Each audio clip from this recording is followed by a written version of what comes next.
The story begins in ancient Egypt, with an evil entity named Imlare spreading chaos throughout the valley. The priests unite against the threat and find a solution in Ra's amulet, using the powerful object to imprison the nefarious magic. After that, the amulet is buried to prevent anyone from accidentally releasing Imlare. In the present day, John Travis is waiting in the desert until his grandson Mark appears to pick him up. The young man is very patient and helpful with his grandfather's hobbies, even after 2 years of digging in the sand for ancient relics. Mark is also a war veteran, but when John tries to talk about Iraq, he just says he doesn't like that subject. Meanwhile, archaeologist Jesse Carter is relaxing with one of his students. To his misfortune, the news playing on the TV is about a project led by Dr. Alice Carter. She is about to begin excavating the site where the classic The Ten Commandments was filmed by Cecil B. DeMille. Jesse's photo also appears in the report, mentioning him as Alice's husband. His student becomes furious to find out he is married, especially discovering it this way. He tries to explain the situation and swears he is almost separated, but the girl doesn't want to listen and says she will quit his class the next day. In the town of Guadalupe, California, Alice's team is beginning the excavation. A girl named Jamie is so focused that her colleagues even try to play a prank on her, but they end up being impressed by her unwavering focus. Her colleague is named Tommy, and Alice's assistant is Megan. It is then that John and Mark also arrive, determined to participate in the project. Alice says she cannot grant access to 2 novices, but John says her team has not yet found the best treasures, like the throne room or the Pharaoh's Gate. The archaeologist is surprised that he knows all this, to which he simply replies that he grew up around there. Trying to help, Mark states that his grandfather is one of the few people who was present during the filming. He says they just want permission to dig around there and promise not to damage anything valuable or break any relics.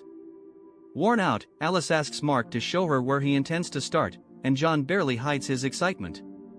At the end of the day, Mark can no longer handle the heavy work, but his grandfather asks for 10 more minutes, as he feels there is a great find very close.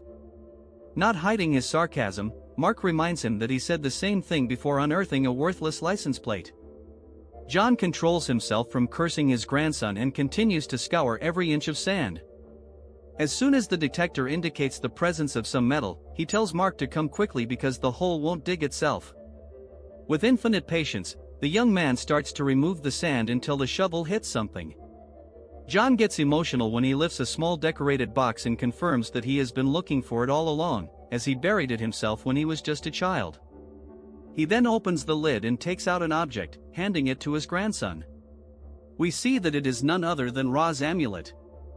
Mark still doesn't know what is in his hands, but he is surprised anyway, as he was already suspicious of the existence of that box. At that moment, a crack opens in the sand for no apparent reason, and John loses his balance, falling headfirst into the hole. Mark runs to catch him, but he is left hanging from the ceiling of a secret chamber, where there is what appears to be a statue of an Egyptian god with the head of a dog, Anubis. However, one of the dog's ears suddenly starts to move, and soon after, the creature frees itself completely. Seeing that pile of ashes in the shape of a statue taking heavy steps towards him, John starts to scream and begs Mark to get him out of there quickly.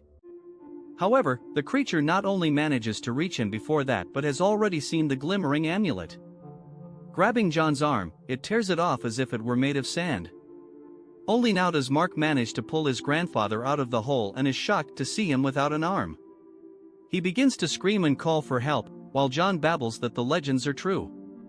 Mark tells someone to call an ambulance and start CPR, but his grandfather cannot hold on. Later, the police say that the chamber was part of the old film set.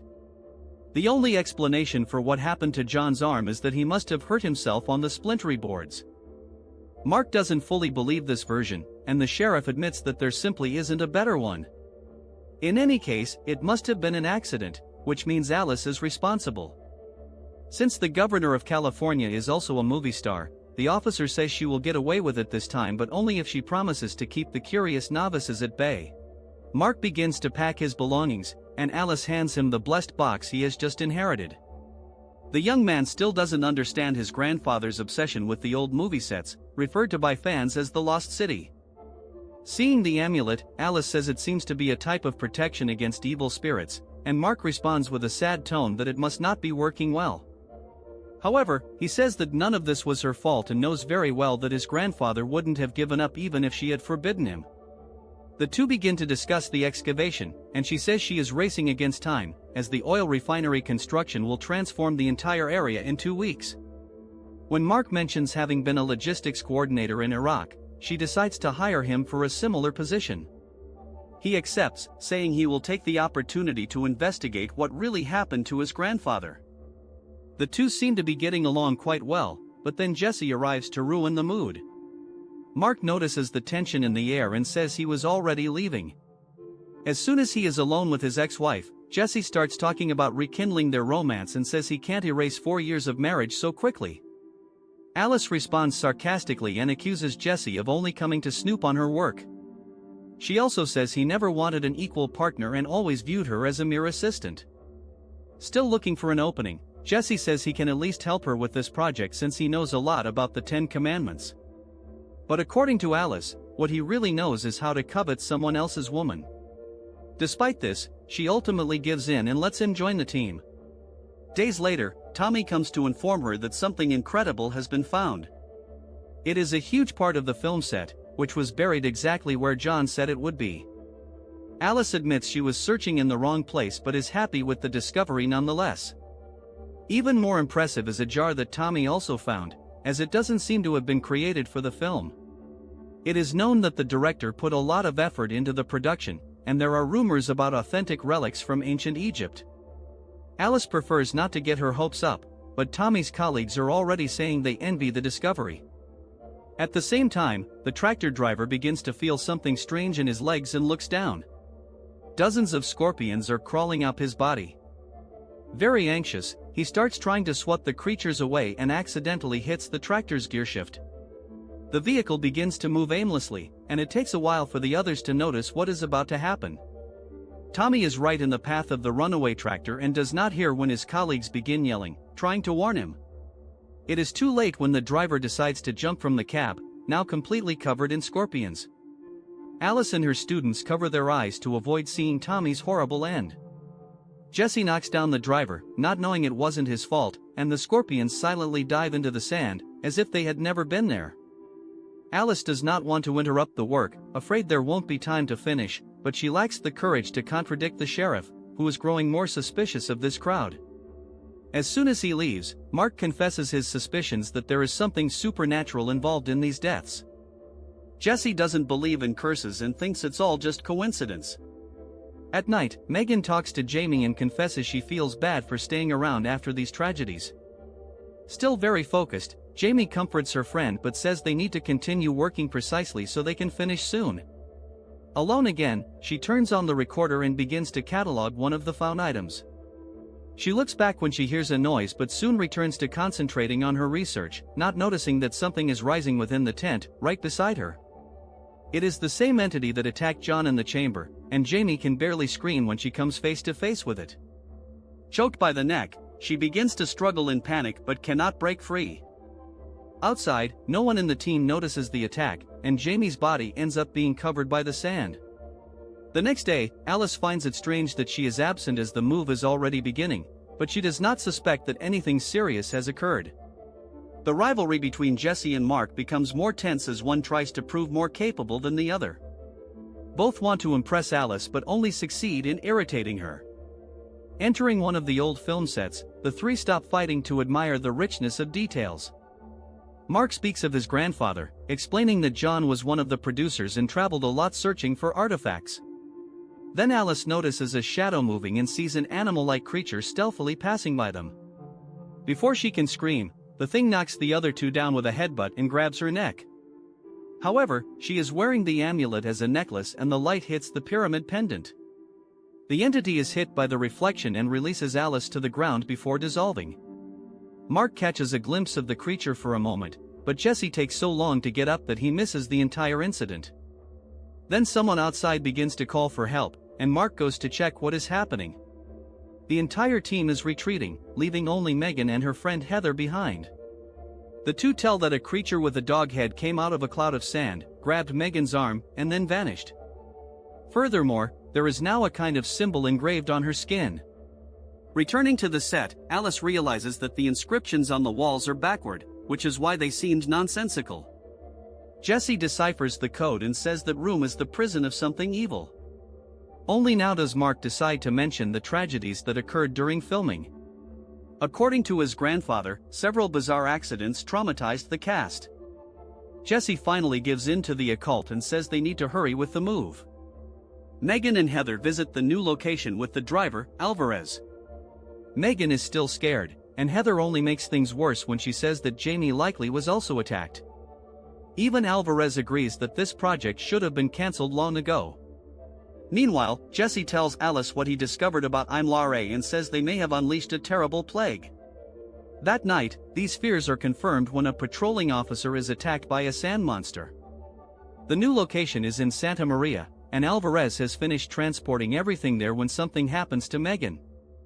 The mark on her arm breaks through the bandages and she begins reciting a spell while walking towards the trailers. Uncertain, Jesse decides to follow her and witnesses an explosion in the ground, from which an immense sand serpent emerges. Even summoned by Megan, the first thing the monster does is devour her in one go. The next victim is poor Alvarez, who crashes his car trying to avoid a shadow crossing the road. Staggering to a tree, he is suddenly pulled up and we see a torrent of red fall that quickly turns to sand. Meanwhile, Alice and Mark arrive at the old studio to consult the director's files.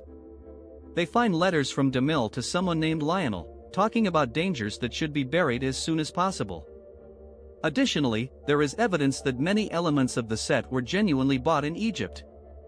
Then, Mark is suddenly attacked, but not by a supernatural entity. This time, it is just an old man named Nigel, who takes care of the offices. While Mark recovers, Alice explains the situation, and Nigel reveals that he was very close to John. In fact, he also was in Egypt right before the shoot. In Santa Maria, Heather is confused when she sees Jesse rushing the workers to build a wall and he explains that he needs to translate it before it's too late. He also finds something painted on a panel and recognizes the Masonic symbol. In the studio, Nigel tells Alice and Mark about the filming of the classic and the difficulties faced by the director. We see that one of the producers stole the amulet a day before finishing the shoot, and because of this, he suffered a terrible encounter with Imlare. Both the thief and the amulet ended up disappearing beneath the sand. Asking for discretion, Nigel reveals the existence of a buried city by the Nile, from where many pieces of the set came. In this city, there is an inverted pyramid that, according to rumors, would be the entrance to the underworld. He explains that the throne room was commissioned by DeMille to his Masonic companions, with the aim of guarding dangerous objects. Back in present time, we see that Imlare is getting creative in his approach. He appears to a worker as a beautiful young woman, but Jesse sees his true form when the young man is attacked. The entity then comes close to him, and Jesse tries to communicate as best he can. Indifferent to all this, Alice and Mark are enjoying a break at a hotel and talking about the old photos of the box. In a flashback, we see young John accompanying his father at work. While burying a box of keepsakes, the boy finds the amulet and decides to keep it too. This was on the last day of shooting, and John watched the destruction of the magnificent city without understanding why the director did so. At that moment, Jesse appears in the hotel with burns on his neck, demanding the amulet. He made a deal with Imlare, who will let him live if he destroys the object. Perceiving their hesitation, he grabs Alice and threatens her with a knife. Mark hears a horrible noise outside and Jesse warns that Imlare is coming. Then Alice bites his hand, and Mark throws all the paperwork on him. She escapes with Mark just as a swarm of locusts invades the hotel. Jesse also manages to escape in time, and the plague ends up falling on the chambermaid. Realizing that the danger is escalating, Mark decides to take drastic measures and takes Alice to meet his friend Buford. He is practically a gun enthusiast and doesn't mind lending some from his vast collection. When Mark asks for a type of incendiary grenade called Willie Pete, as well as a rocket launcher, Buford doesn't blink before pointing to the right box. Mark and Alice leave his bunker much better equipped than they arrived but discover that Jesse has sabotaged the car. Fortunately, Buford has plenty of vehicles to offer. Hearing a noise, Mark cocks his weapon and prepares to face Jesse. Alice asks him to take it easy, as she believes her ex is possessed. Not really believing this, Mark goes to investigate and sees that the noise was only the door banging. However, Jesse is already holding Alice hostage again when he turns around. His face is covered in sores, and he keeps demanding that they hand over the amulet. To everyone's surprise, Buford demonstrates that he does know how to use his impressive weapons. He disarms Jesse from behind and takes away his weapon, while Alice rushes to Mark's side. However, the invader announces that he is not alone, and Mark sees several snakes approaching. Terrified, Buford begins shooting like crazy, and Mark must intervene before someone catches a stray bullet. Jesse takes advantage of the chaos to kidnap Alice and escapes in the car with all the weapons Mark had chosen. Buford is startled when he sees the ground cracking, and then the giant snake makes another appearance. Irritated by the disruptive visitors, Buford's wife comes out with a rifle and nearly dies of fright upon seeing it. Mark defeats the beast by shaking the amulet in front of it and then runs to the other vehicle, hurried to save Alice. He floors the accelerator and soon spots the enemy. Neither of them knows that the sheriff has set up a roadblock to catch whoever attacked his colleague the night before. The chase continues at high speed and Alice does her best to sabotage her driver, but he won't let her. Mark is the first to hear the sirens, and the sheriff interprets his reaction as resistance to arrest. Moreover, Jesse decides to try out some of Buford's toys and opens fire on him. Even having to dodge so many threats, Mark manages to shake off the police cars with a risky maneuver that causes one to crash into the other. Now resolved, he takes off after Jesse, who is already entering the dune area. When the vehicles align, he jumps into the enemy's car, which can hardly believe the audacity and also cannot aim at the intruder. Alice is forced to take the wheel when Mark pulls Jesse out, and they begin exchanging punches. Mark finally manages to knock him down and takes control, but then the dunes begin to move and a mountain of sand rises above them. Mark quickly turns around, but Jesse cannot escape the wrath of his new master. Arriving in Santa Maria, the two survivors nearly run over Nigel, who has come to witness the final confrontation. However, when he asks about the amulet, Mark realizes he dropped the necklace on the ground. Before he can grab it, a huge sand hand forms and grabs the amulet. Imlare materializes right in front of them, and they start quickly retreating, thinking of a plan B. Unintentionally, they discover that the thing cannot enter the place where they are due to the painted inscriptions. Mark is almost celebrating when Nigel shows that Imlare has various resources. Without needing to enter, he controls the engravings on the walls to attack them. While Mark fights off the drawings, Alice goes to the car and grabs the box with the Willy Pete's. Seeing that Imlare is getting close to her, Nigel grabs a metal rod and begins striking the entity. Mark sees the danger, but there's no time to save his friend, who is thrown into the air. Furious, he attacks Imlare with a sledgehammer and ends up being hurled as well. The same happens to Alice, who lands far away. With one of Buford's weapons, Mark blows off the canine head, but it regenerates in an instant. Frustrated, Mark begins to draw the thing closer, allowing himself to be attacked. Then he grabs the amulet and tosses it into the box of the Willy Pete's, using the rocket launcher afterward. This causes a massive explosion, and Imlare begins to melt. He transforms into a gelatinous substance that almost reaches them, but then freezes, as if it were a glass sculpture, and Mark shatters the work with the sledgehammer. A series of cars begin to arrive, and Nigel warns that they are his Masonic friends.